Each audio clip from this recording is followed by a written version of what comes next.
आपल्या मान्य महापौर नीताताई, खासदार मायाताई, आमदार चेनूभाऊ, आपले अध्यक्ष दयाशंकर तिवारी, मंचावर उपस्थित अन्य सर्व अतिथीगण आणि उपस्थित सर्व बांधवांना आणि बहिणींनो, दयाशंकर तिवारी, मंचावर उपस्थित अन्य सर्व अतिथीगण आणि उपस्थित सर्व बांधवांना आणि बहिणींनो,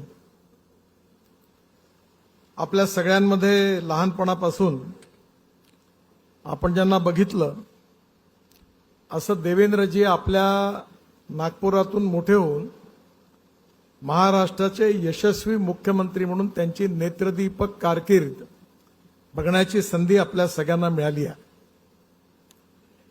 विशेषतः शालेय जीवनापासूनच अतिशय हुशार आणि कुशाग्र विद्यार्थी म्हणून त्यांचा लौकिक होता।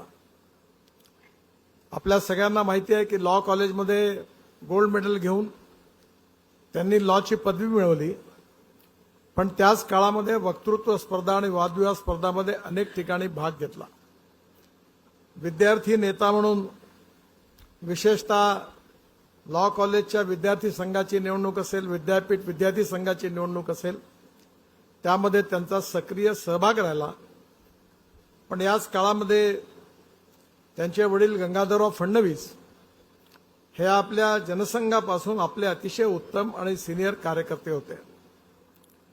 मी ज्यावेळी युवा मोर्चाचा अध्यक्ष होतो त्यावेळी गंगाधरराव ग्रॅज्युएट कॉन्स्टिट्युशन आमदार म्हणून निवडून आले होते जनता पार्टीच्या काळात। त्यावेळी या मतदारसंघातून ग्रॅज्युएट मतदारसंघातून निवडून आल्यानंतर गंगाधररावांनी नागपूर शहराच्या, नागपूर जिल्ह्याच्या आणि विदर्भाच्या अनेक प्रश्नांना विधिमंडळात वाचा फोडली। आपण आज जागेवर बसलेलो आहोत।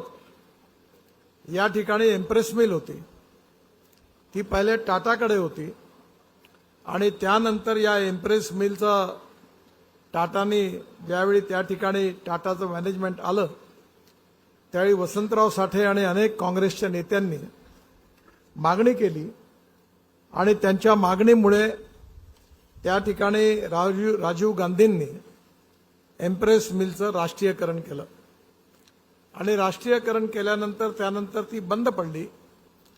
कामगारांना पगार मिळत नव्हते आणि अशावेळी या ठिकाणी मोठं आंदोलन उभं झालं होतं। त्यावेळी गंगाधरराव फडणवीस, ए.बी. बर्धन, बिंदाप्रसाद कश्यप, मी स्वतःही त्या कार्यक्रमामध्ये, त्या आंदोलनामध्ये होतो। अनेक वेळा विदर्भाच्या विकासाकरता, विदर्भामध्ये संघटनेचा पाया भक्कम करण्याकरता परिश्रम घेतले, परंतु दुर्भाग्याने गंगाधररावांना कॅन्सर झाला आणि कॅन्सर झाल्यानंतर त्यांची तब्येत बिघडायला लागली।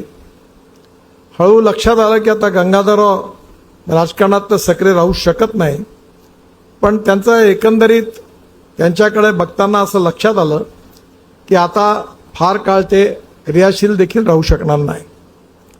आणि म्हणून एक दिवस नागपूरला त्यावेळी भारतीय जनता पार्टीचं काम करत असताना छोटूभैया दाकरस संघटनेचं काम बघत होते आणि आम्ही सगळ्यांनी त्यांनी विचार केला की गंगाधररावांच्या ऐवजी आता महापालिकेच्या निवडणुका आहेत, तेव्हा ज्या श्रद्धानंद पेठ वॉर्डातून गंगाधरराव नगरसेवक आहेत त्या पदाकरता आपण देवेंद्रला उभं करायचा निर्णय राजकारणात येऊन त्याला त्या ठिकाणून उभं करावा असा निर्णय घेतला।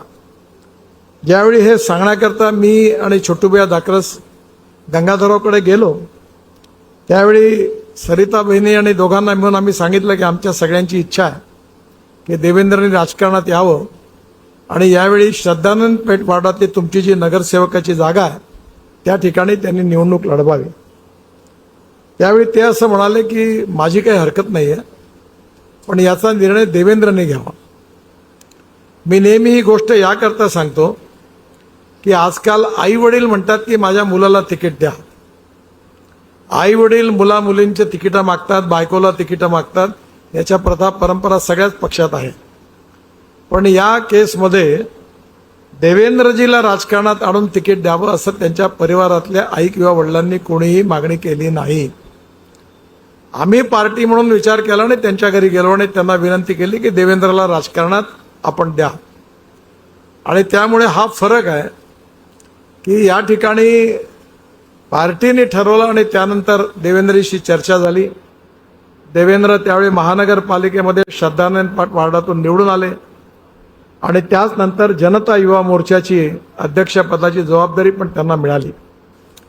याच काळामध्ये नागपूर विद्यापीठाच्या ग्राउंडवर आपलं विशाल भारतीय जनता पार्टीचं अधिवेशन झालं. मी त्या काळामध्ये गंगाधरांच्या निधनानंतर ग्रॅज्युएट कॉन्स्टिट्युन्सीमधून मला सीट मिळाली. मी आमदार होतो आणि महाराष्ट्राचा जनरल सेक्रेटरी होतो. त्या अधिवेशनाची जबाबदारी आल्यानंतर त्या अधिवेशनाचा प्रमुख म्हणून देवेंद्रला जबाबदारी दिली आणि त्यावेळी सगळ्या देशातून मोठ्या प्रमाणावर कार्यकर्ते आले होते. त्याचवेळी अटल बिहारी वाजपेयी प्रधानमंत्री होते आणि या ठिकाणी नागपूरला मोठं अधिवेशन झालं. त्या सगळ्या व्यवस्थेची जबाबदारी देवेंद्रकडे होती. त्यांनी अतिशय उत्तमपणे ती जबाबदारी सांभाळली आणि त्यानंतर मग पश्चिम नागपूरमधून त्यावेळी दक्षिण पश्चिम आणि पश्चिम नागपूर एकच मतदारसंघ जवळपास होता. या मतदारसंघामधून देवेंद्र विधानसभेकरता उभा राहिला आणि त्या निवडणुकीमध्ये त्यांना यश मिळालं. आमदार म्हणून यश मिळाल्यानंतर त्यांनी त्यावेळी विशेषतः अतिशय उत्तम चांगलं काम विधानसभेमध्ये केलं आणि विधानसभेमध्ये काम करत असताना त्या काळामध्ये त्यांनी विधानसभेत आपला आवाज बुलंद केला. हे काम करत असताना एक फार मायन्यूट गोष्ट आहे ती सर्व कार्यकर्त्यांनी लक्षात ठेवण्यासारखी आहे. ज्यावेळी आम्ही सर्वे केला त्यावेळी दक्षिण नागपूर आणि पश्चिम नागपूरमध्ये आपल्याला यावेळी सीट निवडून येण्यात कठीणाई आहे असं सर्वेमध्ये दृष्टिक्षेपात आलं.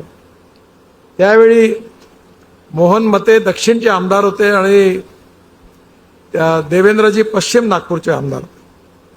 मी आल्यानंतर त्यांना बोलवून एकट्यात बोलवून हा सर्वे सगळा दाखवला आणि मी म्हटलं असंच राहिलं तर आपल्याला निवडणूक जिंकणं कठीण होईल. मी मोहन मतेंनाही पण हे दाखवलं की असेशी पब्लिक कडला सर्वे आलेला आहे. देवेंद्रजीने मला सांगितलं की आता माझ्या लक्षात आलेलं आहे, तुम्ही काळजी करू नका. त्यांनी 3-4 महिने मेहनत घेतली आणि वसंतराव देशपांडे सभागृहामध्ये पश्चिम नागपूरच्या कार्यकर्त्यांचं मोठं संमेलन घेतलं आणि त्या संमेलनाकरता त्यांनी पूर्ण ग्रासरूटपर्यंत मेहनत केली आणि त्या संमेलनानंतर पुन्हा एकदा जनतेचा विश्वास त्यांनी मोठ्या प्रमाणावर निर्माण केला आणि त्यानंतर पुन्हा ते पश्चिम नागपूर विधानसभेत निवडून आले. ते निवडून आल्यानंतर विशेषतः गोपीनाथ मुंडेंच्या नेतृत्वाखाली विधानमंडळामध्ये एक तरुण अभ्यासू उत्तम संसदपटू म्हणून त्यांची कामगिरी अतिशय अविस्मरणीय राहिलेली आहे. महाराष्ट्राच्या विधानमंडळामध्ये विदर्भ मराठवाड्याच्या मागासलेपणाचा प्रश्न असो, अनेक भ्रष्टाचाराची प्रकरणं असो, या सगळ्यांमध्ये त्यांनी अतिशय उत्तम काम केलं. मधल्या काळामध्ये परिस्थिती बदलली. नारायण राणे विरोधी पक्षनेते झाले खालच्या सभागृहामध्ये आणि मी वरच्या सभागृहामध्ये विरोधी पक्षनेता झालो आणि या दोन्ही विरोधी पक्षाच्या काळामध्ये नारायण राणेंनी मला सांगितलं, अरे नितीन, देवेंद्र किती चांगलं बोलतो, किती अभ्यास करतो. आणि त्यावेळी नारायणरावांनी त्यांना पुष्कळ प्रोत्साहन दिलं.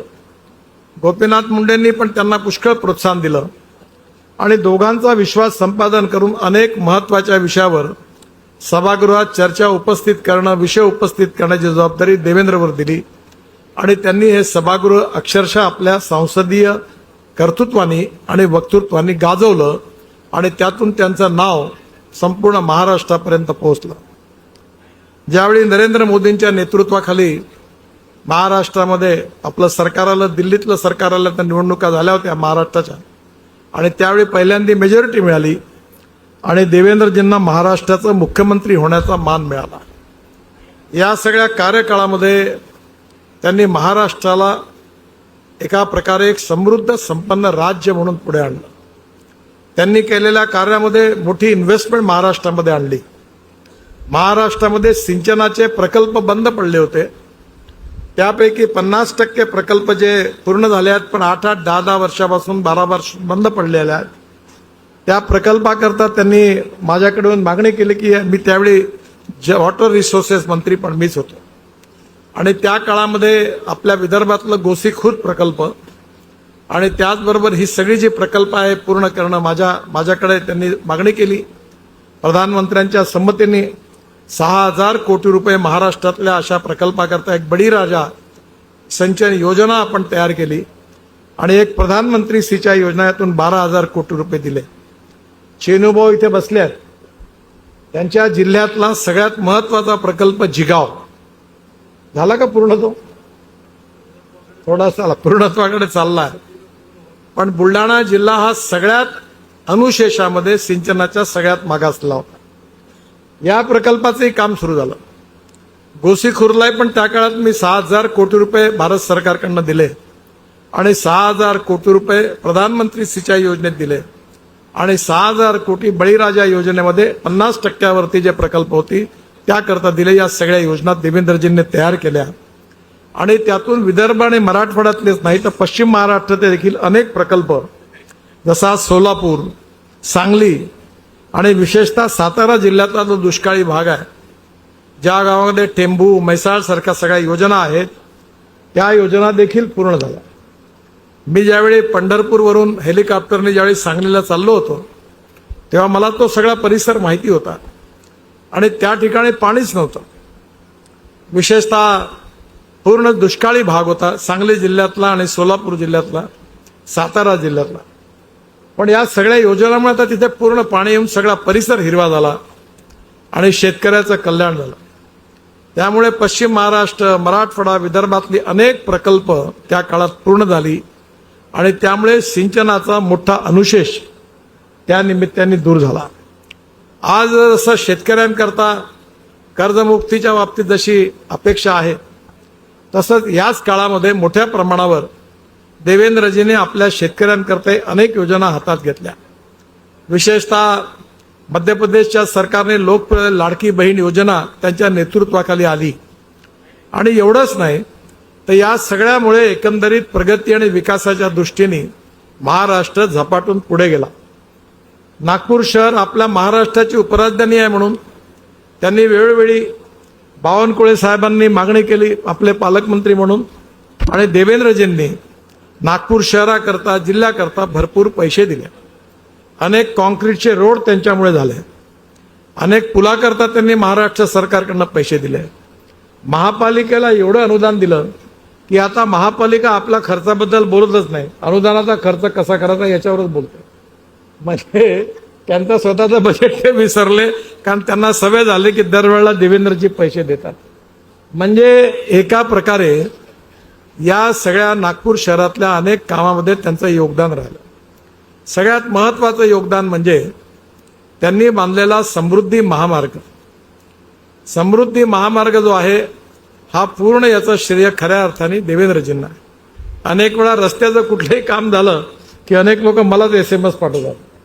तेव्हा मी अनेक लोकांना सांगतो की समृद्धी महामार्ग मी बनवलेला नाही आहे, हा महाराष्ट्र सरकारचा आहे आणि देवेंद्रजीच्या काळात बनलेला आहे.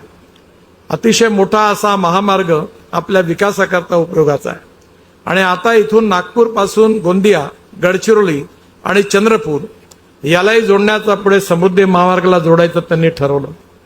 मी त्यांना विनंती केली की नागपूर ते चंद्रपूर तुम्ही जो मार्ग करता तो 4 लेनच्या ऐवजी ॲक्सिस कंट्रोल 6 लेन करा, म्हणजे मी नागपूर ते हैदराबाद हायवे बांधणार आहे, त्याकरता नागपूर ते चंद्रपूर ही अलाइनमेंट उपयोगात आणेन आणि मग चंद्रपूरचा रिंग रोड करून डायरेक्ट हैदराबादपर्यंत घेऊन जाईन. त्यातलं तेलंगणा आणि आंध्रातले पॅकेज जवळपास पूर्ण झालेले आहे आणि आता नागपूर ते हैदराबाद 3.5 तासात आपल्याला जाता येईल, तो दिवस आता दूर नाही आहे. त्यामुळे आता एकंदरीत विदर्भाच्या मागासलेपणाच्या बाबतीत आणि विशेषतः आपल्या आदिवासी भागात नक्षलवादी मुवमेंटने आपल्या सामाजिक आर्थिक मागासलेपण वाढलेलं होतं. गडचिरोली जिल्ह्यामध्ये खनिज संपत्ती उपलब्ध होती. देवेंद्रजीच्या काळामध्ये आयर्न ओरच्या आधारावर त्यांनी स्टील इंडस्ट्रीज त्या ठिकाणी आणली आणि 7.5 लाख कोटी रुपयाची गुंतवणूक आली आणि आज गडचिरोली जिल्हा विकासाच्या बाबतीत पुढे चाललेला आहे. याचे श्रेय देवेंद्रजीच्याच नेतृत्वाला दिलं पाहिजे. आपला विदर्भ, महाराष्ट्र, मराठवाडा, पश्चिम महाराष्ट्र असा कुठलाही भेदभाव न करता, मुंबई नागपूर भेदभाव न करता संपूर्ण महाराष्ट्रामध्ये त्यांनी चौफेर विकास केला. अतिशय मनमिळावू, नम्र, सगळ्यांना बरोबर घेऊन जाणारं, पण प्रशासनाच्या बाबतीत कठोर भूमिका घेऊन काम करणारं त्यांचं व्यक्तित्व होतं. राजकीय कौशल्यामधून अनेक लोकांना बरोबर घेऊन जाणं आणि त्या सगळ्यांना घेऊन काम चालवणं हे कठीण गोष्ट आहे. पण आज त्यांनी महाराष्ट्रामध्ये यशस्वीपणे हे सरकार चालवलं आणि या सरकारचा परफॉर्मन्स पण अतिशय चांगला आहे. विशेषतः या सरकारमध्ये विदर्भाचा, नागपूरचा तर विकास झालाच, पण या सरकारमध्ये महाराष्ट्राचाही विकास झाला. मोठी गुंतवणूक आपल्याकडे येऊन राहिलेली आहे. आज आपल्याकडे एम्स आलं, मेडिकल मेवचा विस्तार सुरू आहे. खरं म्हणजे असे अनेक कामं मोजता येतील की या काळामध्ये देवेंद्रजींच्या सहकार्याने ती उभी झाली. 1,500 कोटीचं मेव हॉस्पिटल असेल, 800 कोटी रुपये मेडिकल कॉलेज करता असेल, या ठिकाणी एम्स आलं, IIM आलं, जे भारत सरकारच्या मेट्रो सुरू झाली. अशा अनेक प्रकल्पामध्ये महाराष्ट्र सरकारकडून त्यांनी सहकार्य केलं. आज बघता बघता नागपूरचं चित्र बदललं. एवढे पूल झाले आता की आता मलाही वाटते की आता पूल पुष्कळ झाले, आता पुलाची मागणी करू नको, जो तो उठते तो पूल मागून आला. आता इतके अपेक्षा लोकांची वाढली की पहिले एक पूल देखील होत नव्हता, आता जो तो म्हणते माझ्या घरासमोर पूल बांधा, कारण आता लोकांना वाटतं की हे होऊ शकतं. त्यामुळे येणाऱ्या काळामध्ये या सगळ्या विकासाच्या कामात त्यांचं योगदान राहिलं.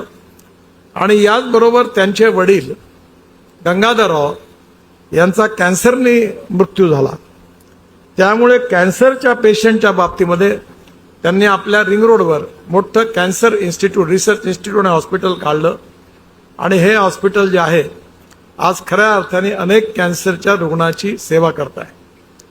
मला विश्वास आहे की सर्व क्षेत्रामध्ये त्यांनी केलेलं काम भारतीय जनता पार्टीचा एक यशस्वी नेता म्हणून आपल्याकरता आनंदाचा आणि अभिमानाचा विषय आहे. परंतु विषय याकरता महत्वाचा आहे की हा सगळा इतिहास जो आहे हा तरुण पिढीसमोर जर गेला तर त्यातून प्रेरणा घेऊन देवेंद्र सारखे कार्यकर्ते पुन्हा तयार होतील. आणि त्या कार्यकर्त्यांनी, कारण राजकारण आणि सत्ता याचं गणित फार कठीण असतं. जे मंत्री, आमदार, खासदार बनतात त्यांनी लक्षात ठेवलं पाहिजे की गुळाची भेली जी असते तिला मुंगळे आपोआप येऊन चिकटतात, त्यांना सांगावं लागत नाही. आणि एकदा गुळ खाऊन संपला का मुंगळे पळून जातात. त्यामुळे सत्तेत असणारे मंत्री आणि पुढे मागे धावणारे लोक जेव्हा विरोधात जातात तेव्हा मात्र दिसत नाही. त्यामुळे सत्तेमध्ये असतानाही कार्यकर्त्याचं आणि संघटनेचं भान ठेवून जर काम केलं तरच आपला विजय पुढे होत राहणार आहे आणि पार्टी मजबूत राहणार आहे. देवेंद्रजींनी ज्यावेळी विरोधी पक्षात होता त्यावेळी चांगलं काम केलं. जेव्हा पद एखाद्या वेळी त्यांचा हक्क असताना गेलं तरी त्यांनी संयमाने परिस्थिती हाताळली, काम केलं.